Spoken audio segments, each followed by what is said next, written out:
probabilities of getting there. And it has to be relevant. It has to be relevant. Relevant being has to be important to you, or it has to be important to your organization, your church. If it's not important to the members, then if it's not relevant, then it's somebody else's dream that won't be fulfilled. It has to be a collective dream. So goals are very important. Yes, it is. They have to be what we call SMART: specific, measurable, attainable, relevant, and time-bound. And when you have those components built into a goal, you probably are in a better position to get from point A to point B. Now, the part that really gets tougher, and this is step 4, is plan the steps needed to get to your goal. Plan your steps that you need to get there. Because now, to have a goal is great, but remember on that time continuum, we got to make steps along the way. And the way I look at it is sometimes I may look at it, if it's a real tough thing for me to do, I'll even look like get through from 1 hour to the next hour, to the next hour, and every hour is an accomplishment. Sometimes it could be getting through the day, the next day, the next day. So you break it down. You just don't think about where all the time the end game. Okay, that's very important. But celebrate the successes along the way, no matter how small they are. Their success is moving you towards. And so what you want to do is plan those things out. And it may be that, well, I want to finish my degree, and I don't have the finances for it. And you start making a plan, and it says, okay, well, maybe I'll break it down, and I'll just do one course this quarter.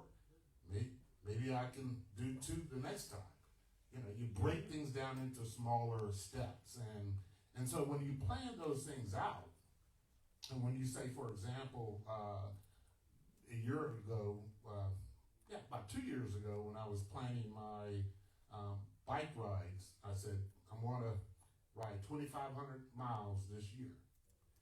Now, that's, it was a pretty long distance. It was a 500 more than the year before. And I said, well, I didn't think about the 2,500 miles. I said, I calculated how many miles should I ride in a week in order to hit that goal. And I knew I had to ride at least 60 miles a week. So then I broke that down into, okay, sometimes I don't want to ride 60 miles in a day, so maybe I'll do 15 on this day, 20 on this day, depending on my schedule. And I got into a rhythm, and then I found myself, when I was measuring it, I had an app that would tell me if I was under or over my weekly goal. And it would tell me how many miles I was behind or how many miles I was ahead of my goal. And so I was able to measure it along the way. And I hit that goal and shattered it. Now, I was in Hawaii at the time. I knew my routes, moved to California, and I said, okay, it's a different area, different drivers, different streets. I said, well, this year I'll just dial back. I'll do 500 miles. You think 2,500, and I dial back to 500? Well, I looked at my analysis, and I think I'm about 142 miles behind because I haven't been riding my 20 miles a week because I'm in a different environment, in different conditions, and I haven't quite dialed it in. And so you can have a plan, and you could be working towards it, but sometimes you need to adjust it. Now, I think I'll be able to get back on track. Just knowing that, look, you put this goal out there, and you got 1 month to get it done. Just do it. So you gotta plan the steps needed to get your goal accomplished. Break things down, and that's touched on this. But point know your milestones, whether it's daily, weekly, monthly, semi-annual, yearly. I think it's very important to understand that part because it's easy to get sidetracked when we don't really just give ourselves credit for the day-to-day improvements or the week-to-week improvements. If you're in a job you love, that's great. Sometimes you may be in a job that you absolutely hate, and when you get up in the morning, it's like the toughest thing to do is to get out of bed because you're looking at whatever you got to face. But then you think about what are the positive things that you can get out of your day that's going to help you towards that goal that you're working towards. And so one of the things that I constantly work on is that positive frame of mind at the start of the day, meditating 5 minutes every morning, just getting my mind mentally prepared for that day and knowing I can almost figure what type of day it's going to be just based on my schedule. And you understanding that helps you lean into the moment a little different. Now, when it comes to your goals, understanding your surroundings and the things that you're going to need to navigate, that's either going to help you towards reaching your goal or those things that may hinder you from reaching those goals. If you know they're out there, you'll be able to deal with those obstacles or those things that are going to help you a little different. So think about breaking things down in a daily, weekly, monthly, semi-annual, or yearly time frame. Now, the sixth point I want to make is be sure or be prepared to put in effective effort. Now, effective effort is focusing on the right stuff. There are a lot of things that happen or come our way that really don't matter. And those are the things we should just really push aside. When I say effective effort is working on the stuff that's going to get you from point A to point B, working on the things that is really going to help increase your knowledge, or working on the things that are going to help you build your skills, or working on the things that are going to help you mentally, spiritually, really honing in on the things that are going to give you the biggest bang for your effort, effective effort. Because we can put in effort that's meaningless, and it's just going to waste time, and time is very precious. And so if we're using our time wisely and we're working on the right stuff, and it's going to be effective. So putting in effective effort. Effective effort really pays off in the end, especially if you're working on the right things, or if you're working on the right relationships, you're working on the right attitude, whatever it may be. If you're very effective and you put time into it, it's going to pay off. So be prepared to put in effective effort. The seventh point, and it may sound real easy, but make sure you have a coach. Now, a coach is someone that can help you with whatever you're working on, whether it's knowledge, skills, abilities. A coach is someone that can help you with those things. It's someone that's there for you on a day-to-day basis, that's helping you on specific things that you're working on, whether it be, I want to be a better manager, I want to be a better leader, I want to know more about chemistry, or whatever the subject may be. Somebody that's a coach will help you through the day-to-day type things to help you get better at that. A coach is very specific to your skills, knowledge, skills, and your abilities. And coaches are very important. A lot of times within the work environment, a coach could be your manager oftentimes. A coach can could also be a peer coach. It could be someone that you're peers with, and you have what we call peer-to-peer coaching, someone that you trust that you can talk to about whatever you're working on.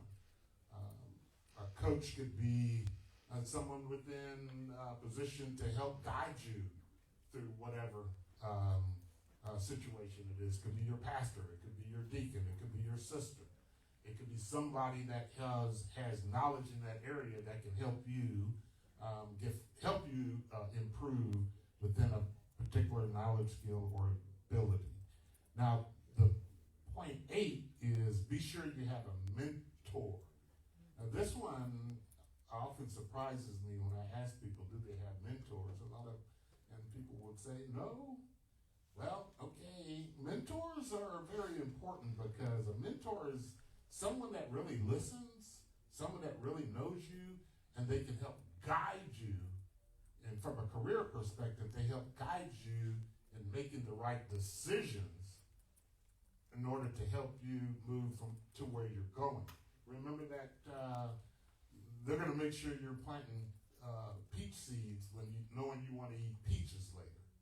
They're not going to lead you down to plant orange seeds when they know you at the end of the day you want peaches. And so a mentor is going to help guide you in making the decisions. Now, it's your ultimate your decision.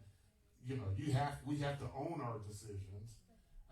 But having a mentor is someone that can help you navigate those decisions. Very important to have a mentor. And point 9, this one I've seen work extremely well. And the concept, I don't know if you've heard of a concept of a vision board. A vision board is just a collage, a lot of pictures of the things that you are striving for, and it's basically a visual representation. People have them up in their offices, their homes, and they look at it, and it's like a visual reminder of that goal. And so a vision board is visual, and it really helps you see. Like a vision board for the church here would be probably a nice picture of that building that you all are striving for, and some of the other things, those steps along the way to help get there. And so there's probably a financial component to it as well. I mean, it's probably just not magically going to happen, right? And so those steps that are along the way, a vision board is just a good reminder to say where we're going. And sometimes, if you're really some of the visual types, you can have your own visual board mentally ingrained in your head. I know some friends that have their visual boards, and that's the first thing they see when they wake up. There's a colleague of my friend of mine, we both went through this leadership program in St. Louis called the St. Louis Diversity Initiative. And I remember she would come by and she was using me as a mentor, and we would talk about her future career, what she's wanting to do, and she was designing her website. I remember asking her, as I was seeing her vision and stuff, I said, how are you going to make money at this? And she knew how she was going to make money. She knew she was going to draw people in, and I've been following her since. And in St. Louis, she's like one of the, 40 under 40. She's got her own business. I saw her, do a grand opening. She does like this incubator for innovative new companies and empowering women leaders and just programs. And she's done all of these speaking engagements. And she's just like, I always told her, I said, you're going to be the next Oprah. I mean, she's like on that kind of trajectory. But I remember, sitting there with her, and she's laying there on my couch. I'm like a counselor, and I'm sitting there talking, and she's like mentally walking through how she's going to build this vision of hers. And I'm watching it happen in a 5-year period, just go from that to it being represented in St. Louis as one of the best businesses, startups in the city. And she's won all these awards. But I've seen her plan it. She had the vision board. She stuck to her goals. She wrote a book. And she's done a lot of good things before she hit 40. And I'm like, wow, what more can we expect from the gifts that she's giving back to the community? But it was with purpose. And it's because the point 10, the last point, is stay focused. And because it's easy to get sidetracked. And when we want to make sure we're going to succeed, you gotta have laser focus. Don't be like Dan in California with a 500-mile goal and he's still got a couple of 100 miles to go. I wasn't as focused as I know I could be, but I'm definitely gonna learn from that. And so it's easy to get sidetracked, and there are a lot of competing things in our lives to help that will hinder us when we think about our short-term and long-term goals. And we have obligations. Some of us have children. We have parents we may need to take care of. We have spouses. We have, work, maybe 1 or 2 jobs. Who knows? There is always something competing for our time. And so what we have to do is compartmentalize things and make sure that we structure it in a way that is going to benefit us as we work towards our goals. And so in the recap, know that time waits for no one. Make sure you have a gap analysis. Make sure you have a SMART goal. From there, plan it. And know your milestones, whether it be daily, weekly, monthly. Make sure to put in effective effort. Have a coach. Have a mentor. Vision boards are useful. And definitely stay focused. So those are the 10 things I would leave with you when you're thinking about planning for success. And that could be, success in your life, whether it be health, mental stability, wealth, career. These all apply and help you move along. Remember, if you want peaches, make sure you plant some peach seeds in the past. Otherwise, you may plant oranges. Come on in. And I thought I was going to have peaches, and I got oranges. Any questions? Well, you also have to look at the years. If you look at a peach tree, you also have to look at the years. So many times you can put years into something that puts something into your future. And for everyone that's over 45 years old, or anywhere between 35 and 50, it's going to take a good 10 years for whatever you do to come to fruition. And if you wasn't focused when you planted, then you're playing a guessing game for the results.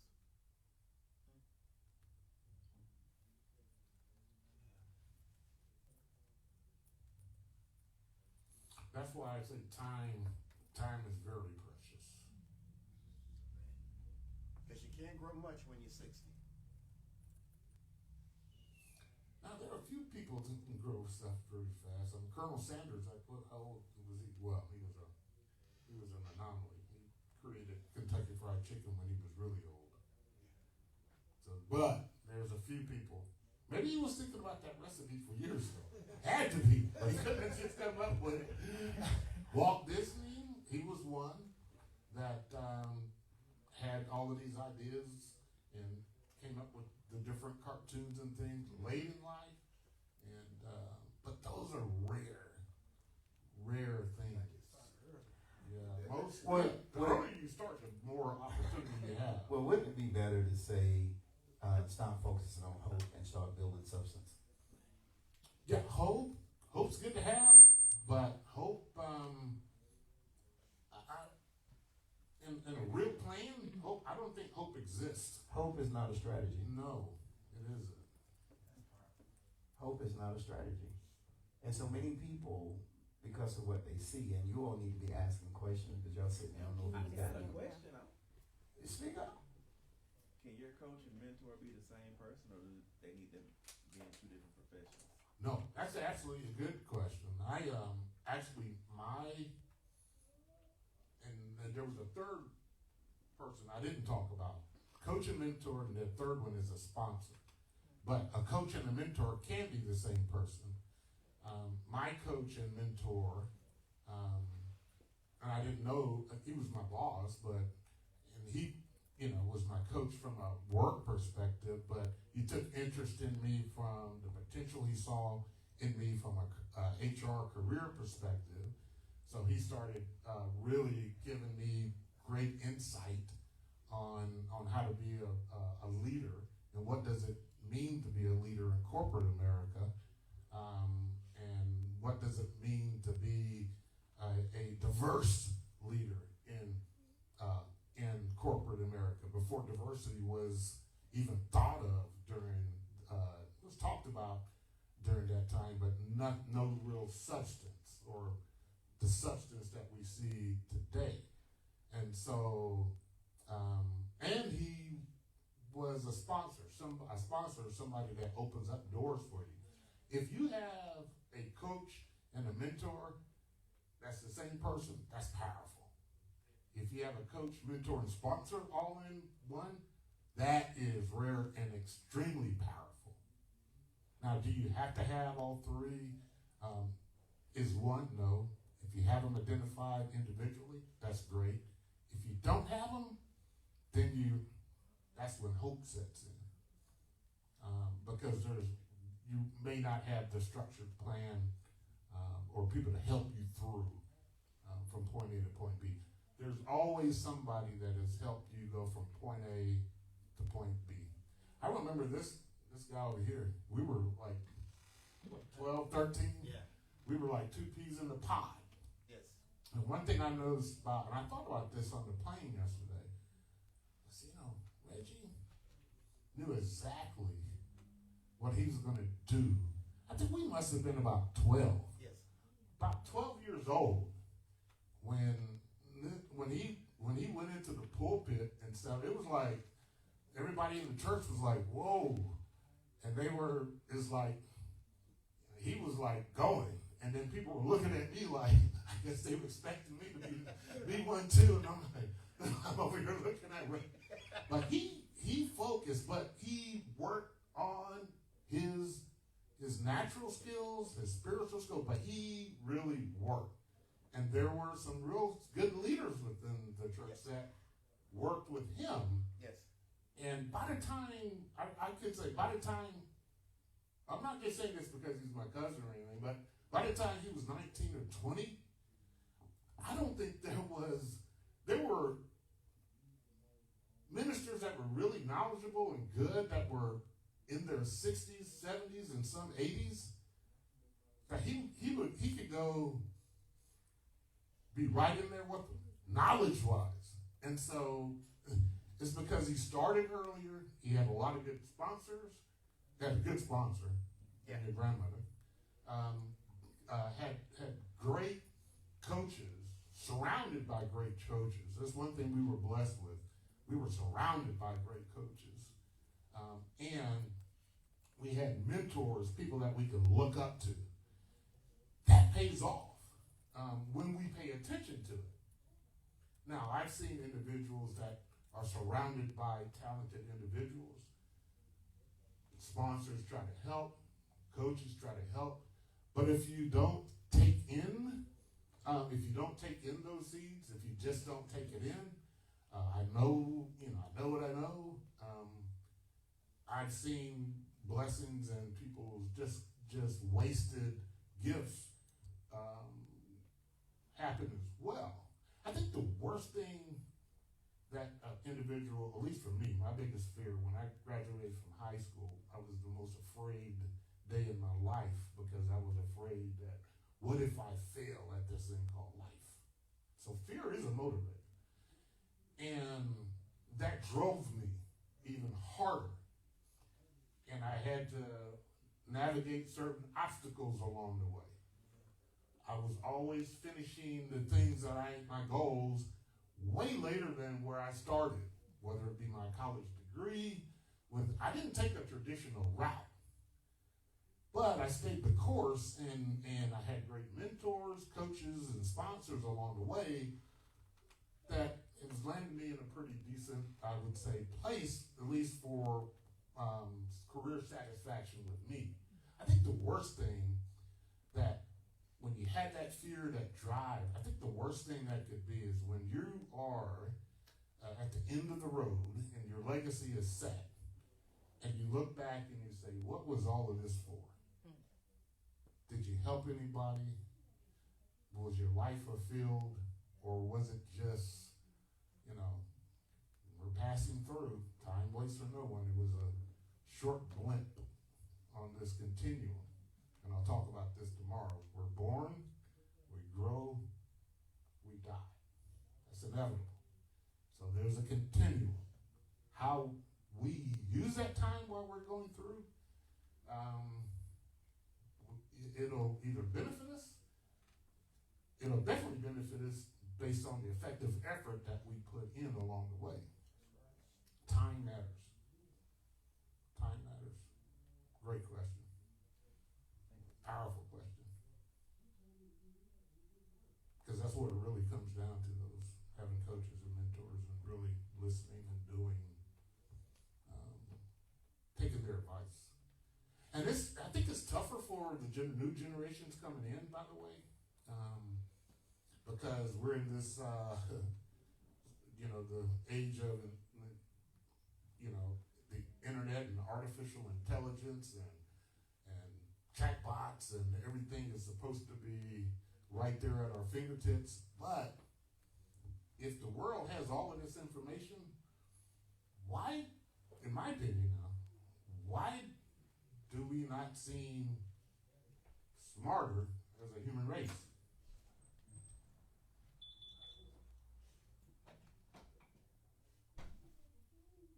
I think in many cases we probably don't put much value in previous generations' values, or current generations don't accept current generations, newer generations. Every generation's more critical than the others, or they look at the other generation different.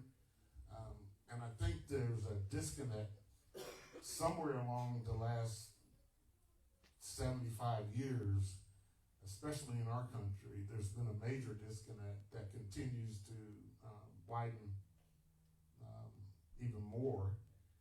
And I think we're too reliant on technology to think that it could fix the hard work that needs to be done to go from point A to point B. My point is, you can't just snap your finger and there's no app for it, and you're just not going to be, that end game that you desire to be. You got to put in the work. You got to put in the effective effort. You got to have coaches. There's a certain old-fashioned way.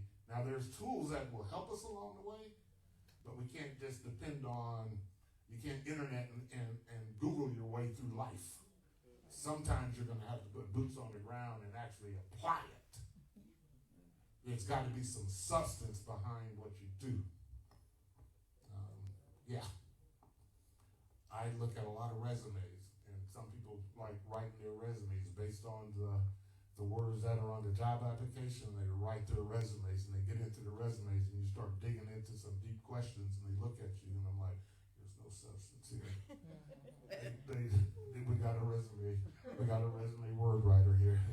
There's no deep substance. But now, if there's substance, then people will be able to give you an example. They'll even be able to tell you about their strengths. They'll tell you about where they failed and where they learned from those failures. That's somebody that has structure. I would rather take somebody that has that kind of character and continuing to grow with no college degree than someone with a PhD that thinks they know everything. No, give me that person that really has the drive and knows how to work with people. Yes. Yeah, so my question is, going back to the generation, you were talking about the new generation. Is there a specific age that you would recommend we coach and for them to have a coach and a mentor when it comes to? That's a good. I love that question. The recommended age is when they first start showing interest and passion in something. You can see some children as early as 3, 4, 5 have an interest in something. Just start nurturing as a coach. Start nurturing them. Now, the older they get, and if they really start sticking with it, and you start seeing them really take it to a different level, then you're ready to start mentoring or providing mentorship depending on where they are. Now, some, this is where you see some successful children that have become really good at something, they become famous at it, and they move on. The ones that were effectively coached and mentored are the ones that don't have those issues when they're in their 20s. The ones that are, if it's that helicopter parenting, my opinion is when you have someone pushing the child because they're living their vision through the child, and the child's just doing whatever because they're wanting to please the parent, and they'll do it until a certain age, and then they rebel. Well, what's wrong with Dan? I never wanted to play basketball anyway, but you made me. And then they go on to do something totally different. So when you step back and let the child gifts come through, and they start really flourishing, then start applying some of those principles, because it will pay off. It will actually help them when they start hitting serious issues they have to navigate. They'll be in a better position to deal with it. And children now have a lot more in front of them. Young people have a lot more in front of them than previous generations. And we'll talk a little bit about that when you think about social media, the pressures of social media, people flexing, trying to pretend a certain life. Don't get sucked up into the game, into that stuff. And that's how some people get sidetracked, because they look at all of this fake noise out there, and there's so much fake noise out there, and people get sucked up in it, and then they get depressed because my life isn't as good as what I see over here. No. That sounds like the Instagram thing. It is. Yeah, it is. And, if you're TikToking, be careful. It becomes your Bible. Yeah. Well, they say it. Actually, the scrolling and stuff, it really affects our mentally. What it does is this the dopamine, what the pleasure we get in our mind, and when you're scrolling through, and next thing you're scrolling through, and they're designed in small bites, because you want to go on to the next story, and then all of a sudden, what happens is your attention span by nature becomes short. It rewires the brain. How can you focus if you have no focus? So these things have a negative side effect. And oftentimes, if I'm out and eating, and you watch a family sitting there, and they all have their phones up and out, and I'm like, time wasting no one, and they're wasting time on their phone instead of having conversations with each other and truly valuing that time, because there will be a day when they wish they had that moment back. Or I see people walking with their phone, they can't take their eyes off their phone, you have to get out of the way, or you may run them over. What's so important in that phone? Your life is not in that phone. Your life is in the moment. Your life is this. Your life is your goals. That's your real life. The phone and all that, those are tools and should be considered and used as tools. Otherwise, they become your life, and And I guarantee you that goal and that purpose and all of that stuff isn't in that phone coming back as you're scrolling. It's a distraction in time, and it's a time robber, and gets you sidetracked. You won't be able to focus. Now, I'm not saying don't ever pick your phone up. I mean, we all love our phones, but don't let it be you. How do you combat that for our youth right now? Because everything is very on the phone. Electronics are a big part of their life.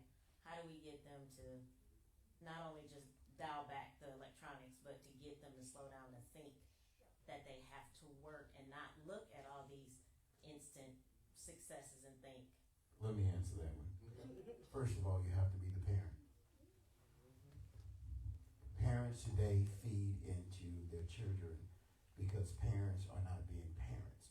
You cannot have children and not be a parent. If they're under 18, who bought them the phone, there's no time restraint on it. So instead of hurting their feelings, because that's what it does, you're pacifying them because it keeps you from parenting. So when these kids come up all the way up, it is not the phone. It is not the service. It's the environment in the home. You have to take control of your home. I took a phone from a young person and they almost had an attitude. And I really thought they wanted to try me, but they knew it would be a bad day. Okay, because I'm an old school parent. And that's not old school, that's just fact. If you won't pay attention in church, you won't pay attention in school, you won't pay attention in school, you won't pay attention at work, because everything is on the phone. That's a parenting issue. Now, I didn't give that to him because this is a pastor's question. I deal with real issues and with real people. So as a parent, you must, just like they have, so most kids now, 12, 13, 14, they don't have a time to go to bed. They just go to bed when they feel like it. They up like adults so that they don't learn the structure and the principles. There is no excuse in society for parenting. There's no excuse, and I'll say this, and it may piss people off. There's no excuse for young men to be walking around with their pants hanging down. Nobody ever combed their hair. Nobody ever washed their face. They've never been to the dentist. That's a parenting issue. Children are having children, and nobody's parenting. And everybody's world is their phone. So everybody's on their phone hiding from everybody. I never worry about the crowd. I worry about being effective to people who got real issues, searching for a real God that's got real solutions. So that's a parenting issue. And so the parent is trying to be the friend when you need to be the parent. And if you go back to your parents, from where I'm from, your parents never was your friend. They were your parent. They didn't care about the booger snot in your nose. They didn't care how pissed off you were. What they said is what you did, and it made us better. And what you were saying in the disconnect is the old school have roots. Oh, yes. The generation today feel like, I don't need this because social media can give me everything I want. Social media won't pay for your house. And here's the other thing. A lot of these influences that people have in their lives, they fake. There's a young lady that just lost her life in Italy, an Italian, and she was killed at 27 years old sitting in a car. But she was an influencer, had over 600,000 followers. And behind the scenes, she was a drug dealer. And had just got out of prison. See, the old school is that they will qualify things. Am I right, sir? Oh, yes. Pencil and paper. You take a sixth grader now, most of them can't even spell their name. They can't spell their name. But you get them all these name brand watches and these $15,000, $2,000 phones. I own 6 businesses and I have one phone. And my phone is probably outdated. And here we have kids that's got a $2,500 phone and all they doing is texting and talking and taking pictures. Well, I'm gonna let y'all do that. But and so then the influence in the world has made us artificial. Because people now want to, you stop. I told, what?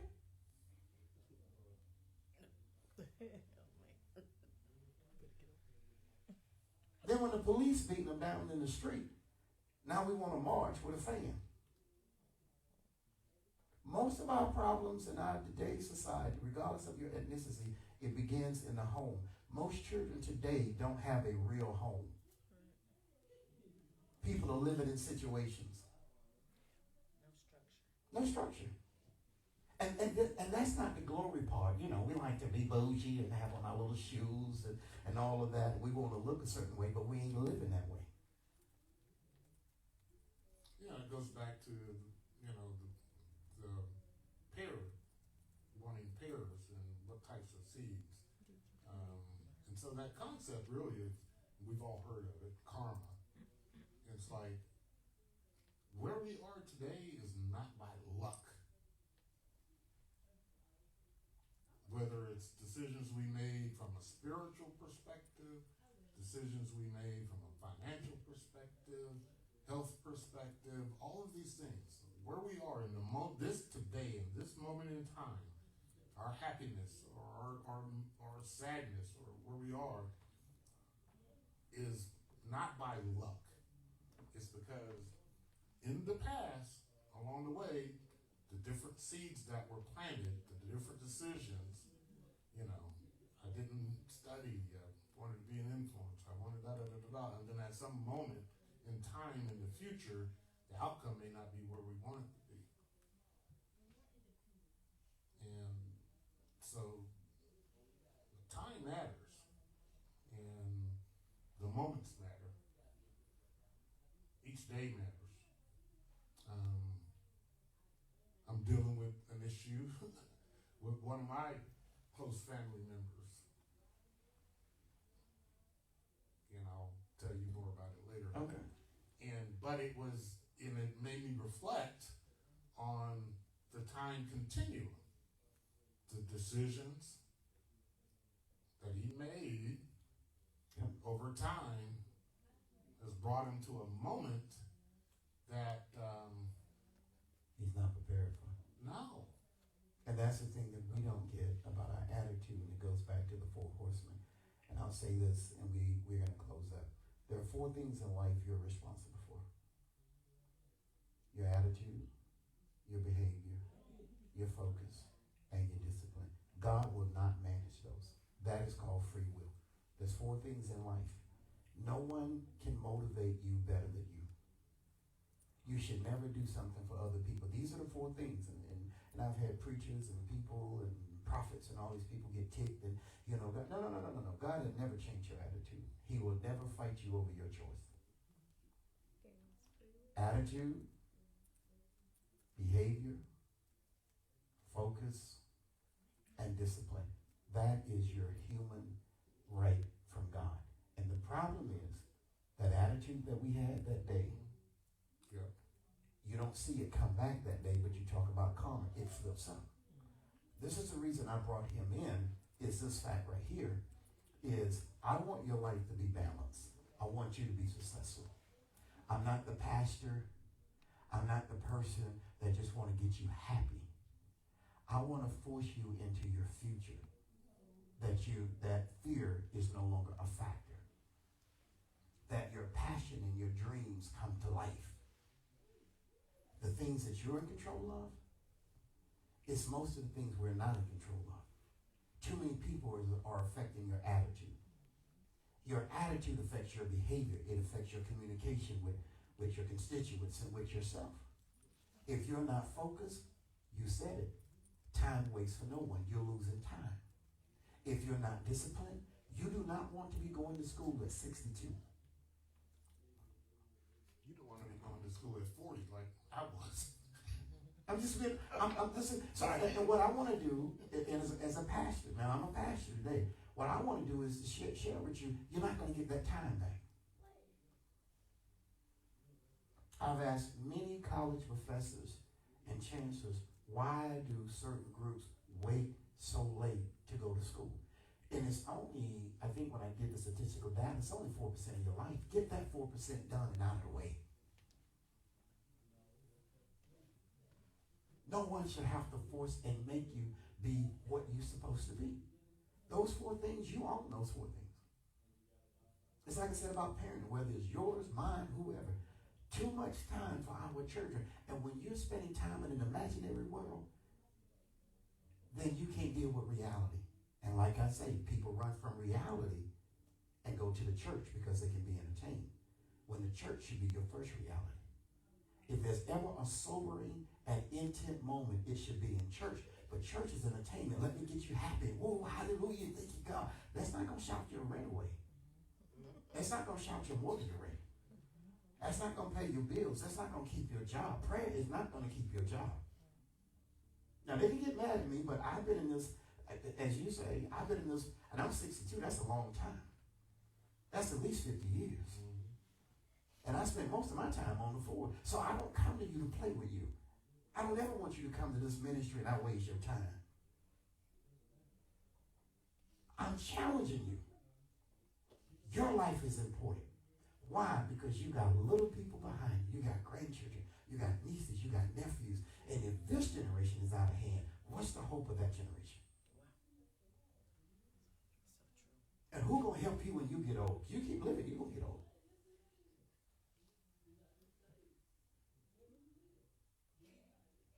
And nobody dreams is built for inflation. The inflation, it comes. Yeah. It just comes and grabs everything out your wallet. Yes. Because it's up 7, 12, 15%. So what you have today may not be efficient tomorrow. And so when you get my age, do you want to be walking around with your depends swole? Well, what you know today will not be sufficient for tomorrow. And that's that continuous growth mindset. Yes. So this is why I brought him in, because I want him to help you, because some people say I'm not that pleasant when I tell you stuff. Let the church say So you amen. bring HR in to do I bring HR in. I'll write him up too. Please go right. I'll write him up. right. All right. If I have to. Yeah, and then you believe it, but I made sense. This ministry isn't a cradle rock. This ministry is you should be walking and talking and pursuing what God has put in you. And you never get that finalization until you open the spiritual side of you. That's a good point, because I was thinking about the same thing. You know, what God has given us, each of us, at least one gift. And so that gift is there. Now, how we use it, how we nurture it, and you know, it's like, this is the gift that we were given, whatever it may be, because that's what the imprint that we're leaving, you know, as we pass through this time continuum, or what we call life. And what you see is people that have been very effective at this thing called life, is they probably taken that gift, they probably nurtured that gift, and the outcome of that is you can just see it. And some outcomes are really immense.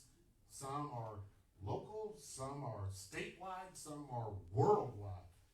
But, and they go down in history.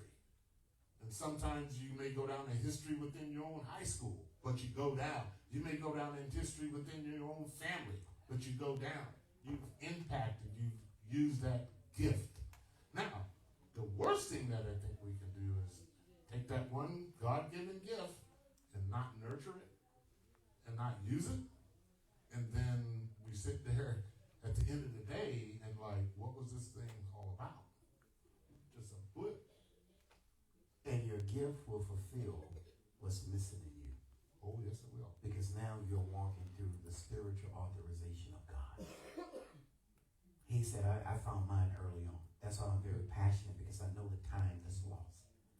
And too many times we allow people to steal time from us. Because your seeds are not coming up tomorrow. Some of them come up in 3 years, some come in 5, some come in 7. He has 30 years of knowledge in HR. It comes with, and so you can't wait. If I planted an apple tree right now, it wouldn't even produce its first crop of apples until I was 73. Same principle with money. It isn't people getting money today, is that they sowed a seed years ago. And they kept that discipline, and over the years, with compound interest, now that seed has turned into something. See, in the beginning, you pay for education, and when you get older, education is part of something that can be sustainable for you. It keeps you from dropping back further. Does that make sense? We all start out using our backs, but we also were given a mind. And at some point, your mind should come to the forefront with your creativity. So what are those 4 things real quick? Let's tell Mr. Daniel O'Neill Cohen, who we used to call Frog, went to Hillcrest High School. So y'all hashtag Hillcrest. Hillcrest great as he. 1978. 1978. Yeah. Oh, I finished early too. Yeah. I'm not bragging. That's not He the bragged. right place. He bragged.